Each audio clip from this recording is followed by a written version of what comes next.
Tonight on CBC Vancouver News.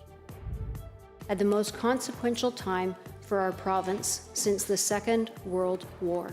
A throne speech with a wartime theme. The BC government lays out its plan for the new legislative session as Donald Trump's tariff threats loom. David Eby is looking for an enemy. We've fought with the Americans in World War II side by side. That's why this feels like such a profound betrayal. Plus, a BC judge says police breached the charter rights of 3 people arrested for blocking work on a natural gas pipeline in northern BC, and he's reducing their sentences. And I still feel like an idiot for believing him. We are expected to think and use critical thinking that reflects the needs of all people in our city. Some former members of the dominant party in Vancouver politics say it's lost its way, but the mayor is standing firm. So we don't tell people what to do. This is CBC Vancouver News.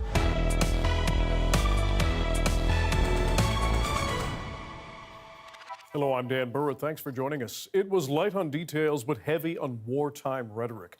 BC's Lieutenant Governor opened the 43rd Parliament with a throne speech focused on the economic threats to BC posed by the U.S. President. Katie DeRosa has more on the stark message and opposition reaction. We open this first session of British Columbia's 43rd Parliament at the most consequential time for our province since the Second World War. The throne speech began with a stark warning from history as the BC government prepares for a new challenge. In the face of an unprecedented and unjustified threat to our economy, British Columbians are joining with all Canadians to fight back. A government defending British Columbians from a potential economic war waged by our southern neighbour and closest trading partner. We will never be the 51st state, not now or ever. BC's new Lieutenant Governor, Wendy Kokia, delivered her first throne speech. While it did not mention Donald Trump by name, he was a looming figure throughout. During its first 4 weeks, the new United States presidential administration has taken our country on a roller coaster ride.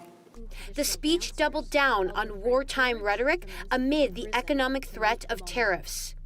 When Britain stood alone in Europe against the Nazis, Churchill made a desperate appeal for more military equipment. British Columbia answered the call.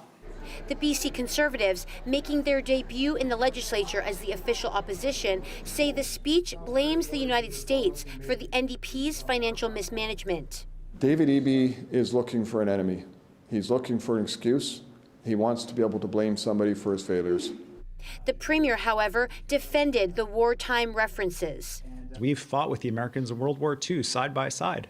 That's why this feels like such a profound betrayal.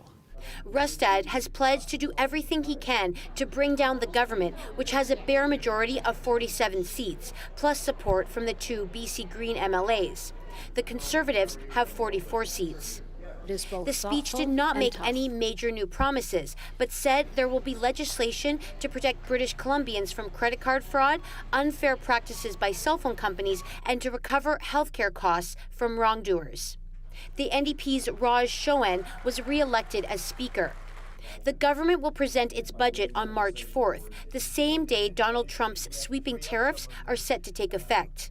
Finance Minister Brenda Bailey has already warned that the $1,000 grocery rebate, a key NDP election promise, has been cancelled. Katie DeRosa, CBC News, Victoria.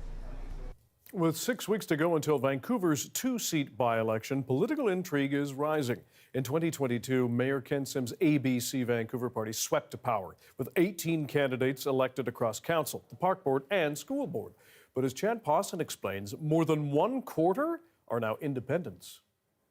It was a big day for Ken Sim and ABC in 2022. The party elected every candidate it ran for City Council, Park Board, and School Board. A big tent party with candidates from different backgrounds having equal input. Mayor Sim has shown this is not true.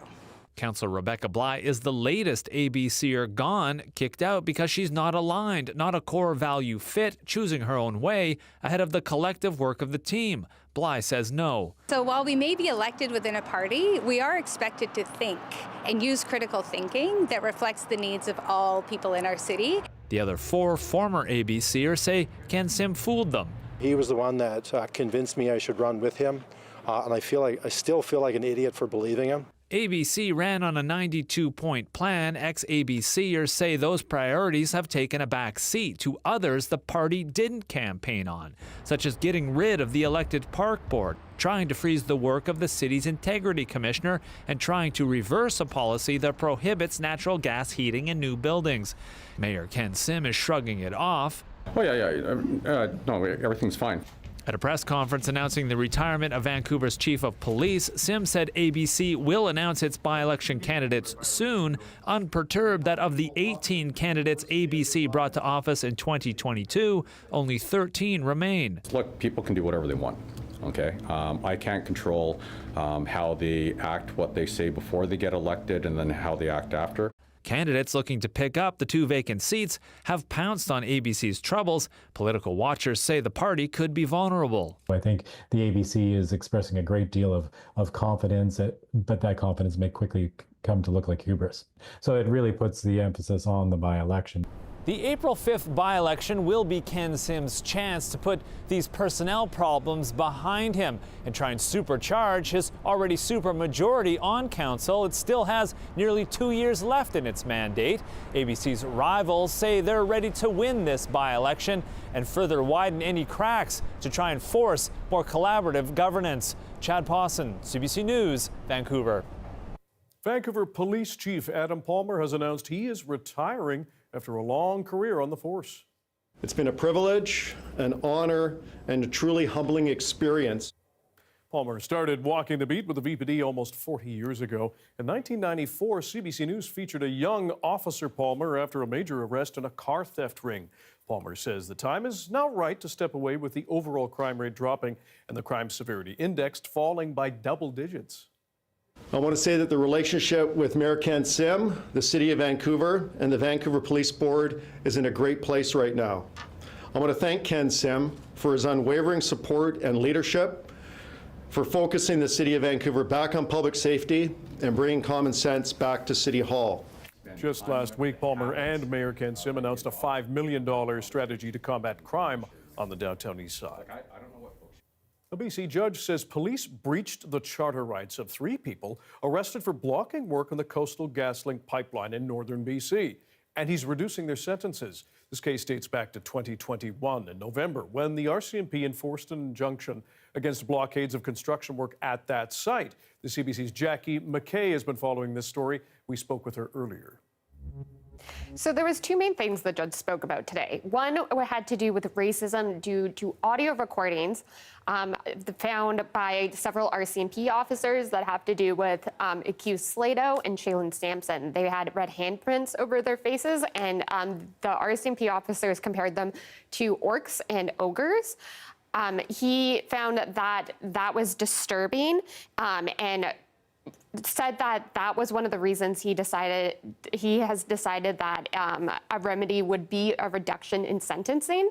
Another thing he found was that the defense argued that a warrant was needed to enter the dwellings where the accused were found. They argued that successfully, where he said that they did count as dwelling houses and that a warrant was needed. However, he decided that even though they needed a warrant, they would likely still be arrested. And so even though it was a harm that that there'll be a reduction in sentence, but he didn't see it as an abuse of to have the stay of proceedings in this case. All right. And so what happens next in this case, Jackie? So there still needs to be sentencing in this case, and that's not going to happen until the spring. So there will be glad do reports made, and then what the lawyers will come back and make arguments for sentencing, and that is where the judge will weigh in on the reduction of sentencing. All right, Jackie McKay reported with CBC's Indigenous Unit. Thanks very much. Documents obtained by CBC News revealed the existence of a new 3rd investigation into alleged safety violations at the Oakridge construction site. According to a search warrant, the prime contractor, Ellis Dawn, is suspected of violating the Workers' Compensation Act. Jason Proctor has the details. This is a story about safety concerns at Oakridge, a massive $6.5 billion construction project that occupies roughly 8 city blocks in the heart of Vancouver. And if you've passed by here, it's impossible not to be blown away by the sheer scale of this project. 14 towers, 3,000 homes, but thanks to 2 new sets of search warrants we've obtained from the courts, we've got a window into what are now 3 ongoing investigations into serious incidents that occurred here last year. Now, a few months ago, we told you about the first 2. A worker was killed in the first one last February when a tower crane dropped its load.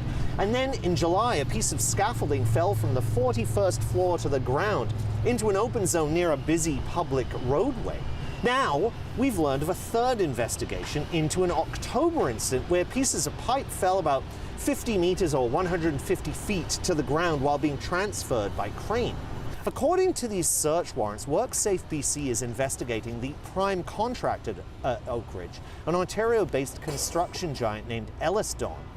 So, the warrant claims they've spoken to a rigger who secured the load, as well as the crane operator who said he watched the pipe damage a perimeter fence and witnessed vehicles, including buses, driving in the lane next to the fence before it happened.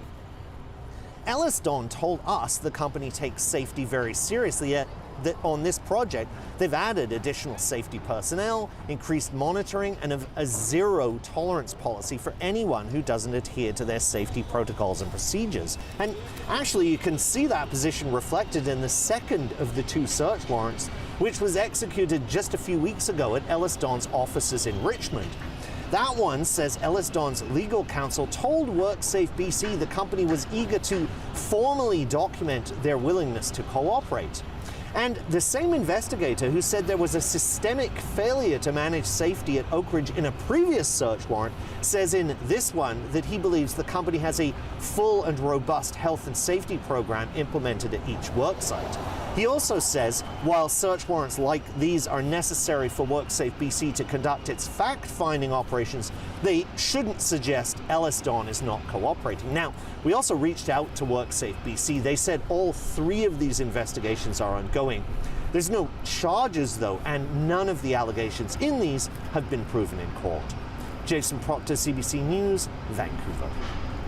The city of Port Coquitlam and the federal government are teaming up on housing, announcing $10 million to build nearly 300 new homes over the next 3 years. Mayor Brad West says the city secured funding from the Federal Housing Accelerator Fund in the second round. Ottawa says the city's action plan includes new affordable housing and expanded multifamily zoning. Another unsanctioned pop-up overdose prevention site was set up at Royal Jubilee Hospital in Victoria on Tuesday morning. It's an effort to draw attention to the province's ongoing delays in creating safe spaces for drug use in BC hospitals. Doctors for Safer Drug Policy, an independent group of physicians from across the island, and volunteers trained in overdose response set up that site. A second prevention site is planned for Wednesday.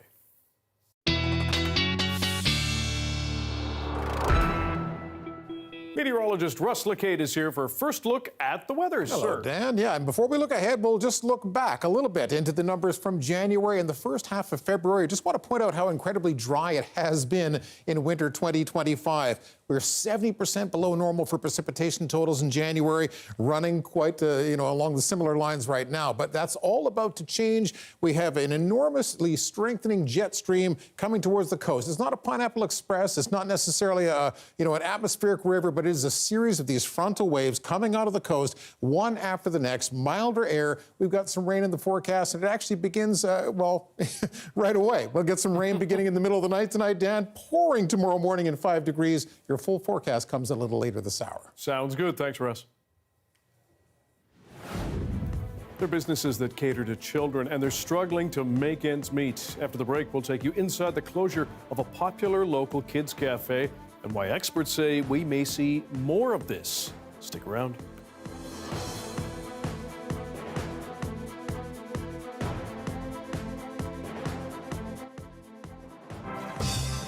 Hi, I'm Amy Bell, and this is your CBC Inbox.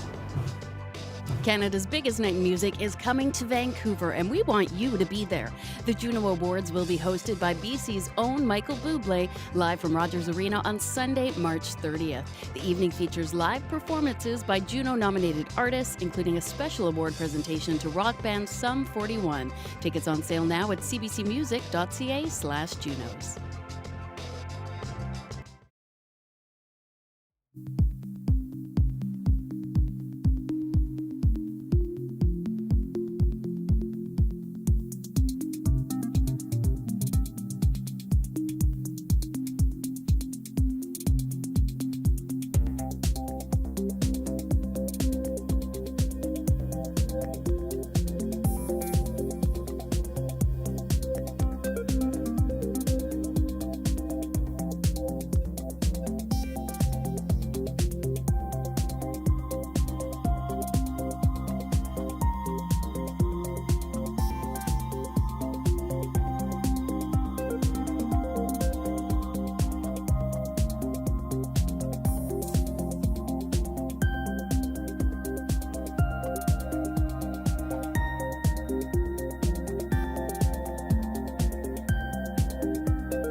Some children-friendly restaurants and cafes in BC have announced they're closing, citing financial difficulties. As Pinky Wong reports, parents and little ones say such spaces are rare.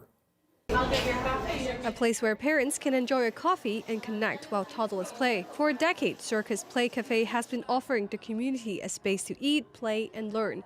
It has recently announced its closure due to increasing economic pressure, including the price of food and rent. But then we wasn't able to increase our price, a lot, because we wanted to keep our price as much as affordable as we could. But unfortunately, that's not working out. She says on a rainy day, the cafe could welcome up to 50 parents and children in a day, and it's a space for classes, workshops, and activities. It's always focused on our community, the parents, the mothers and daddies. and their kids, because it's really hard to, have a place like this where they can engage and, have fun. Parents visiting the cafe say they have limited options when it comes to indoor play. Yeah, I'm so sad to hear about it. Yeah, because it's not many places like such as this. In Kamloops, a similar facility is set to close next month. Says Eatery and Play is a space consists of an indoor play space, a restaurant, and a licensed childcare facility. The owner says business has dropped by 30% since the red bridge next to them, a vital link to the area, collapsed following a fire last September. Our hardest obstacle since we opened has been our overhead costs with how big this building is. With being 10,000 square feet, there's a lot of overhead. The rent is high. We need a lot of employees just to be able to cover the entire space. O'Callaghan says the news of its closure has spurred a lot of community support, with fundraising to possibly help change their location. The little kids are asking if they can give us their piggy banks. A retail analyst says the current economic environment is a large factor in the financial hardship of these types of businesses. We're in a very inflationary environment, not just for shoppers. For the consumer, that inflation means they're not spending as much out. He says businesses have to be more creative to be financially sustainable. And mums need this. It's a good service. So it needs another way to fund it. Doing something like a membership model, maybe it's a monthly fee, or if they operate it a little bit more like a hybrid daycare. Without such adjustments, parents may have fewer indoor play options for their kids. Pinky Wong, CBC News, Vancouver. The seawall in Vancouver's Stanley Park draws thousands of visitors each year, but it's often closed. The park board says last year a particular section of the popular path was shut down for 85 days. The CBC's Rafferty Baker explains why. Do you wonder why the seawall in Vancouver's Stanley Park is so often closed? It happens with such regularity that the park board has installed this permanent gate.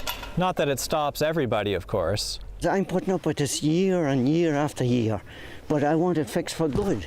So what leads to the park board closing this gate? Well, it happens a lot more in the winter, and it has to do with the ice. The water that had got in behind the joints in the rock has frozen, expanded, loosened up the joints between the rocks there, and now that the water is melting, it leaves opportunity for the rocks to come loose. So we did have the seawall closed over the weekend, and fortunately that was because we did have a rockfall happen over the weekend.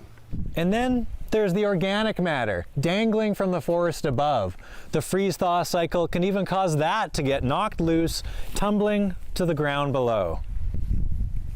During a winter cold snap, ice can accumulate on the slope, causing yet another hazard. And it's not just the hazards above from the sandstone slopes, it's also the ocean. Events like king tides and huge waves can knock out sections of the seawall just like this. There are dozens of kilometers of seawall around Vancouver, but if the park board has this section closed, they say it's for public safety, and please avoid it. Rafferty Baker, CBC News, Vancouver. A look at the day that was in Campbell River. Clouds lingering over Discovery Pier. Meteorologist Russ Lacate will have your BC-wide forecast coming up.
Investigators have now recovered the flight data and cockpit voice recorders after Monday's shocking crash landing at Toronto's Pearson International Airport. They say the passenger jet impacted the runway, causing parts of the aircraft to separate and a fire to start. Nicole Williams has more on the dramatic crash that incredibly did not cause any loss of life. The terrifying moment. The Delta Airlines plane came crashing down. All of a sudden, I just remember being fully sideways. Oh, no. New cell phone video shows it coming down hard, catching fire, skidding forward, and flipping over. I was looking down and just seeing like sparks and flames and whatever was grinding against the ground. And then, yeah, it happened pretty dang quick, and we were just upside down hanging from our seatbelts. Plumes of smoke rising into the air before crews arrived to douse the flames. Drop it! Come on! All 80 people on board coming from Minneapolis alive, but 21 were injured and taken to hospital, including one child. Delta confirming all but 2 have since been released, many treated for head and back injuries and fuel exposure. Dozens of investigators now on site from the Transportation Safety Board of Canada and the U.S. Federal Aviation Administration to try and determine what went wrong. On Thursday and Sunday, we got more than 20 inches, 50 centimeters of accumulated snow. The airport's CEO says it was a brutal week for air travel, 2 snowstorms paralyzing hundreds of flights over the last week. Monday was a clear day, though, and it was an operational recovery day for Toronto Pearson. Toronto Tower, wind 270, 23, gust 33, clear to line on 823, my gas light But bump. this audio from air traffic control that day was warning pilots of tricky conditions on the runway. My gas light bump in the glide path, there'll be an aircraft in front of it. Winter airports, gusty conditions, it becomes more challenging. So make no mistake about it. The fuselage of the plane is expected to remain on the tarmac for at least 2 days, forcing the closure of 2 of the airport's 5 runways to give investigators time to get to the bottom of the crash before it will be cleared away. More than 400 flights were canceled yesterday because of the plane crash, and that is on top of the ballooning backlog already created because of the 2 winter storms we had this past week. So airport officials are saying to expect delays in the days ahead and to check your flight status before you head to the airport. Nicole Williams, CBC News, Toronto. We're already getting a better idea of why such a violent landing ended with no lives lost. Jamie Strachan looks into that and finds there are likely several factors. Delta Flight 4819 slams into the ground, careens down the runway, in the process loses a wing before flipping over. So how did all 80 people on board survive that? Having all those people leave that aircraft, it really is an engineering marvel. The plane's construction, a major factor, says this aviation expert. The aircraft is designed to break apart like that, and designed to have crumple zones, just like you would in your car to absorb that impact, so that it keeps that fuselage intact, protects those inside. For those on board, the entire crash a scary, surreal blur. There was like a big fireball out this left side of the plane. And when we got finished, it was I was upside down. Everything, drop it! Passengers credit the calm crew for clearing the plane quickly. Just grateful to be here and grateful for how well the passengers acted and how well the flight crew responded, and that everyone was able to get off the plane. Flight crews prepare for even the most extreme scenarios, its union says. That fire could have been much worse. That could engulf the plane in about 90 seconds, and that's why we're trained to get people off in that amount of time. We need emergency services, runway 23. Yeah, we're on it. Our fire truck's coming out of the hall there. Another key factor, firefighters directly assigned to Pearson Airport were on the scene minutes after the crash. They were able to quickly knock down the spot fires. Once the fires were knocked down, the crews did make entry and perform primary search and rescue. For those aboard Flight 4819, a sense of thanks that everything went right after everything went so very wrong. At the end of the day, everybody's going to be fine, which is pretty insane to say after a plane crashing and flipping over on fire. Jamie Strachan, CBC News, Toronto. Top diplomats from the U.S. and Russia met in Saudi Arabia to discuss ending the war in Ukraine. They did so, though, without any Ukrainian officials at the table. Next week will mark 3 years since Russia launched its full-scale invasion of its smaller neighbor. Crystal Gumansing has more. The two sides met for more than 4 hours, the first face-to-face meeting between Russia and the U.S. since Russia's full-scale invasion of Ukraine. The previous U.S. administration led Western allies to politically and economically isolate Russia to limit its abilities to fund its war on Ukraine.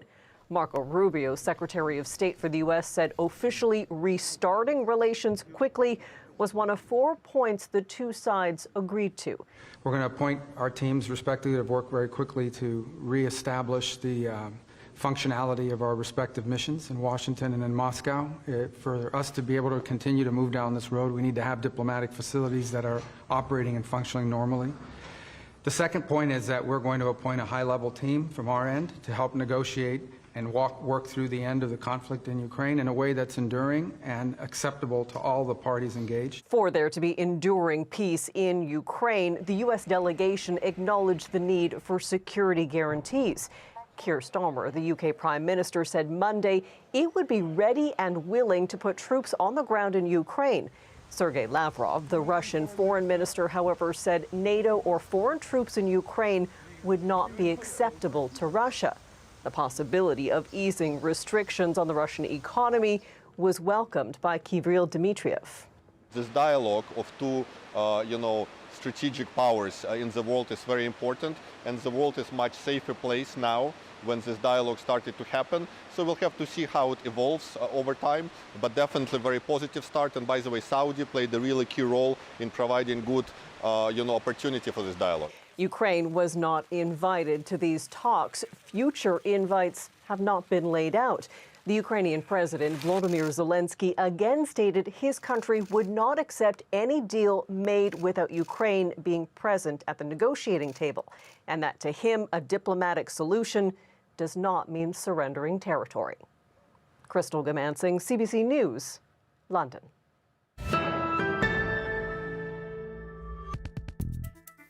Let's turn to money now. March 3rd is the deadline to contribute to an RRSP for the 2024 tax year.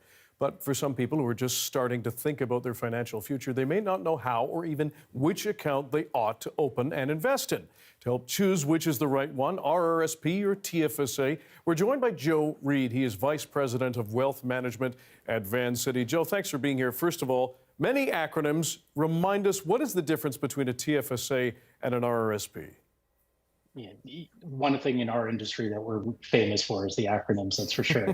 So tax-free savings account is the TFSA, and it's a way that you can invest your money, not have to pay tax on it, but you're not getting a tax deduction when you put the money in, versus the RSP, which is a registered retirement savings plan. And when you put your money into it, you get a tax deduction up front, and then your money grows tax sheltered. And then when you pull it out, you'll be taxed at that point in time. So for younger people, perhaps, who are considering saving and investing right now, what do you recommend, or which account do you recommend? You know, a lot of it depends on the individual's personal situation. And a lot of the time, what I say is that it depends on where your next step is. If you're going to be going into a job that is going to pay a larger sum of money over time, it might make sense to put the money first in a tax-free savings account. You can always move that money from your tax-free over to your registered retirement savings plan, the RSP, later on.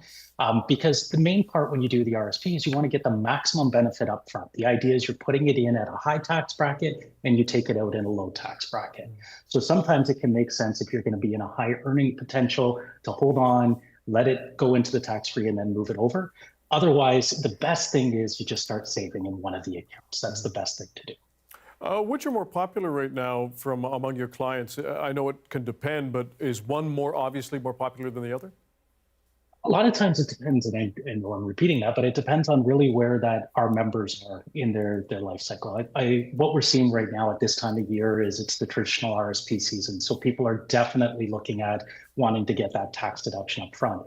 But the one that's really crept in the last little bit has been the first-time home buyers savings account, the FSHA. And with that one, that is really the opportunity where you can put some money aside, you get a tax deduction up front, and it's a way of saving for that first home. So we're starting to see that actually become a very important savings component for our members. Mm-hmm. And lastly, we appreciate your time. When you do start to invest, if someone does, when can you withdraw your money? You know what, a lot of the time it depends, again, where your needs are. What we will always say is you can hold your money into your RSP until age 71, and then you have to start bringing some money out. But the most important thing is, when do you need that income? So if you're deciding that you want to retire sooner, then you can take it out at an earlier date. There are other mechanisms to take it out. You can use it for first-time home buying, but again, we do have that other account to look at. But I always recommend this is where you sit down with your financial advisor, have them walk through a proper financial plan. At Vancity, we do our Vancity Advice Plan for our members, and it's a great way of being able to really understand what your personal needs are. Right. Joe Reed, Vice President of Wealth Management at Vancity. We appreciate your time and expertise. Thanks for joining us. Thank you. Thursday night is the final in the Four Nations Face-Off hockey tournament. Canada will face off against the U.S. More on the hype heading into the championship after this.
With tensions high between Canada and the U.S. over tariffs and sovereignty, some Canadians have called on leaders to cut off energy supplies to the States. But as Yvette Bren tells us, now others are urging them to tear up the decades-old Columbia River Water Treaty that starts right here in BC. A stunning vista, but not to Crystal Spicer. It's devastating to look at. That's because decades ago it was here that waters swallowed her family farm when this area was flooded. I'll never forget the paradise it was before. A fertile valley, First Nations lands, all lost to create a reservoir to control the water flow for downstream states. I've always looked forward to the modernization or the termination of the treaty because it's been so unbalanced. The Spicers fought for their home, less water fluctuations to preserve the fish, the river, seen by Trump as a faucet. So you have millions of gallons of water pouring down from the north with the snow caps in Canada and all pouring down. And they have essentially a very large faucet. These red dots represent just some of the 60 dams on the Columbia River Basin system, which provides more than 40% of all the hydroelectric power in the U.S. I know Canada was compensated monetarily, but not enough for what Canada lost. She says tearing up the treaty would help Canada push back against tariff and other threats. And if Canada really wants to play hardball, Canada can say, we're serving notice of termination. We're going to run this river exactly how we want to run this river. The BC minister in charge of treaty negotiations says the process would take 10 years and wouldn't help. It wouldn't have much impact on the current situation, which is an immediate and vicious attack on Canadian sovereignty that we have to respond to. I am in favor of it because we need control for our own objectives. Spicer is all for terminating the treaty. As for Trump retaliation, I would expect it, but I would hope that Canada would stand its ground. She hopes at least the renegotiated, modernized treaty, which involved years of talks with First Nations and surrounding communities, will survive the latest turbulence coming from our southern neighbor. Yvette Bren, CBC News, Vancouver. And we have some developing news out of the Kootenays to share with you. The RCMP says one person has been killed after an avalanche southeast of Golden. Mounties say yesterday, just before 10 p.m., they were informed of two missing people who had been backcountry skiing. One of the men returned home, confirmed that his skiing companion, a 42-year-old man from Golden, had died because of an avalanche, and he tried to save his friend, but he died. The surviving friend had to leave to ensure his own safety, and search and rescue teams have now retrieved the victim. Again, if you're just joining us, developing news out of the Kootenays, the RCMP says an avalanche has killed one person. There is one survivor, and they were able to retrieve the body of the victim.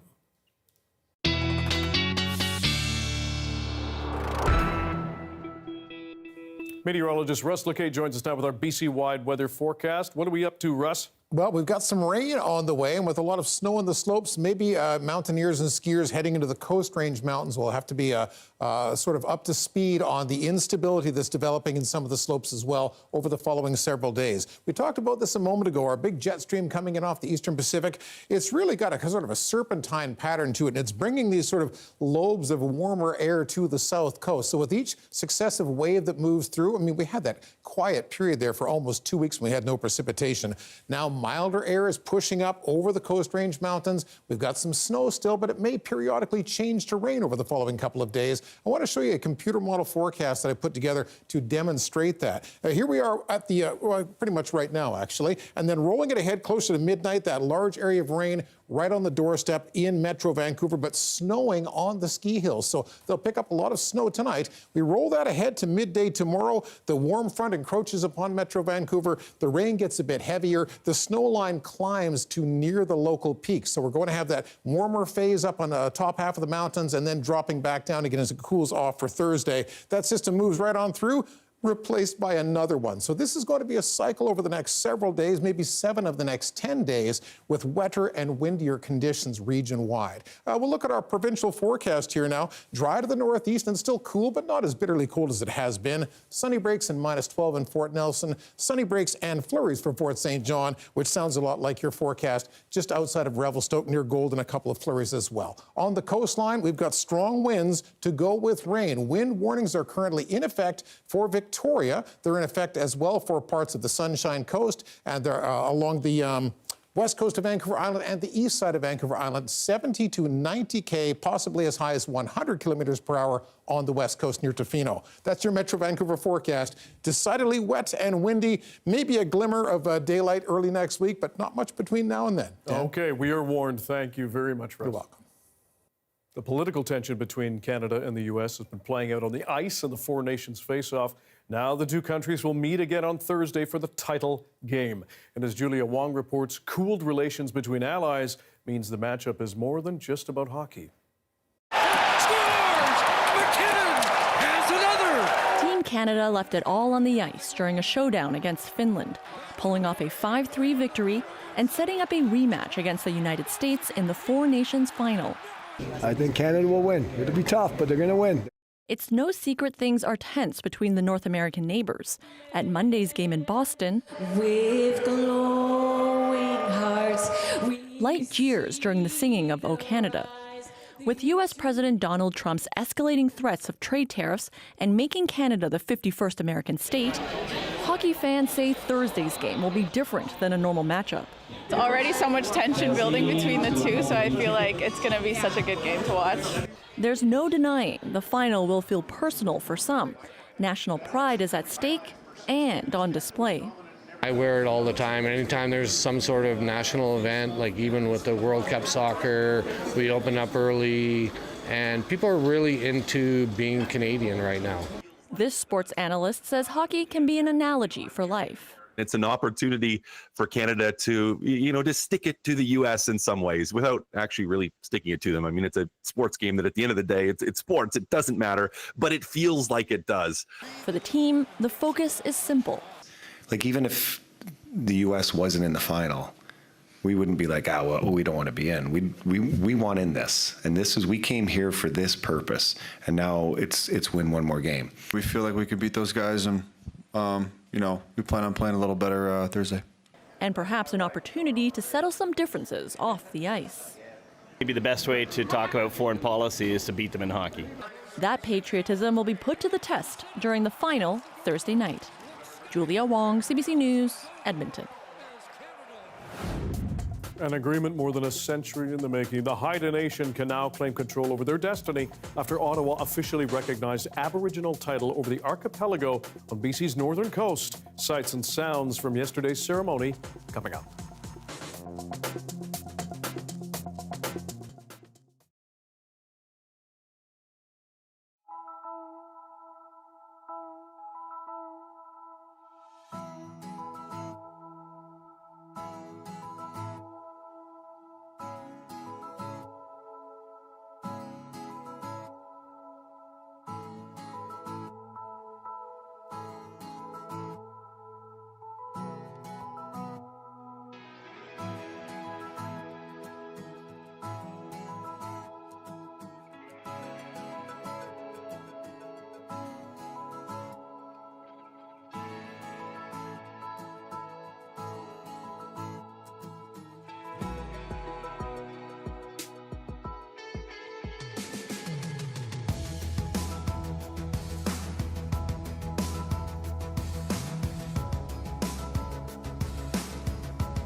It's a renewed show with a familiar face. Today, veteran CBC broadcaster and journalist Ian Hannah-Mansing debuted his new program, Hannah-Mansing Tonight, on CBC News Network.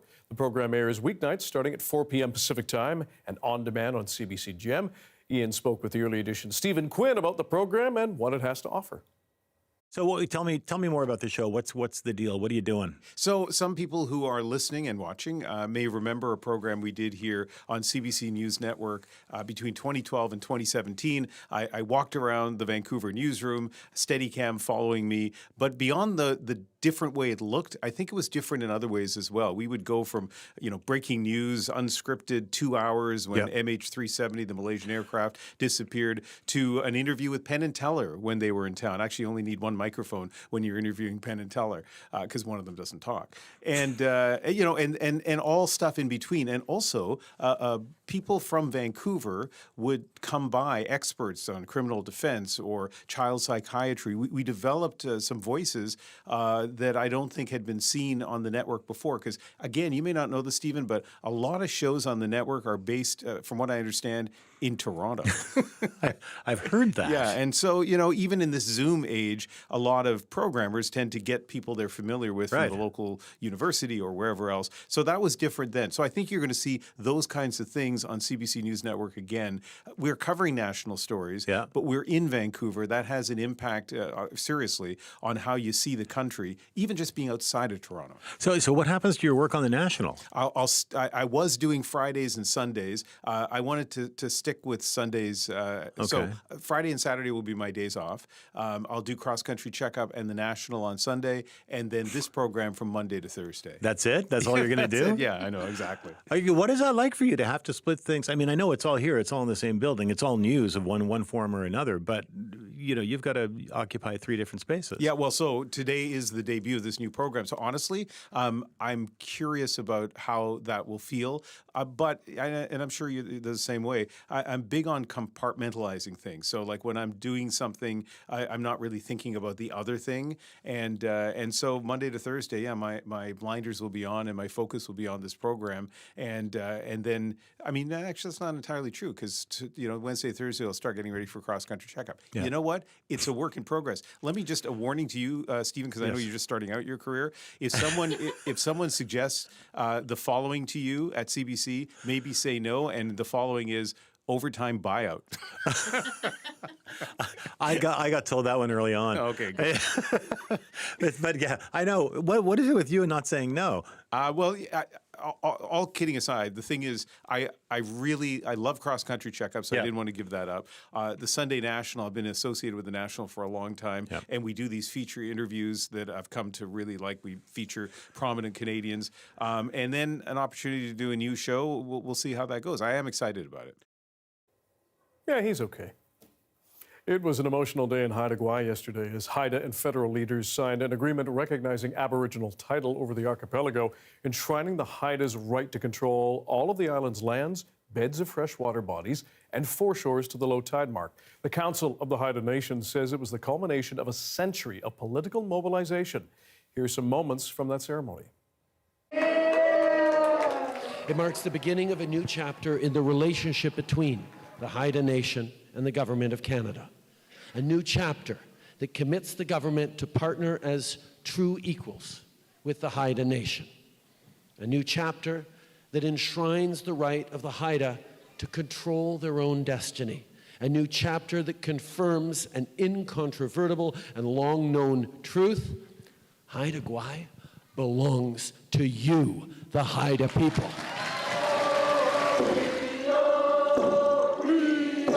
We have been working together, negotiating for quite a while, but recently had come to an agreement, come to terms between the Haida Nation and Canada that recognize and affirm Haida Aboriginal title to all of Haida Gwaii and move from an era of denial and occupation and resistance to an era of acceptance and peaceful coexistence that this is Haida land.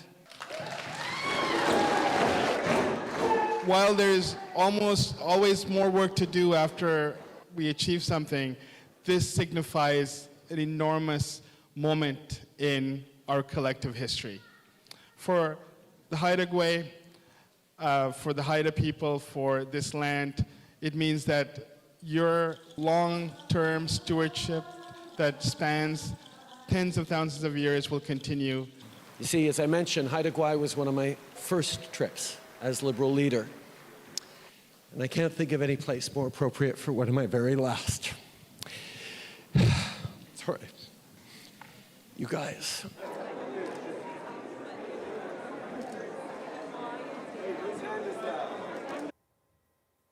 Thanks for being with us tonight on CBC Vancouver News at 6. You can watch this newscast on CBC Gem, our free app, as well as on YouTube and our website, cbc.ca/BC. We'll have your next local news at 11 o'clock, right after the National.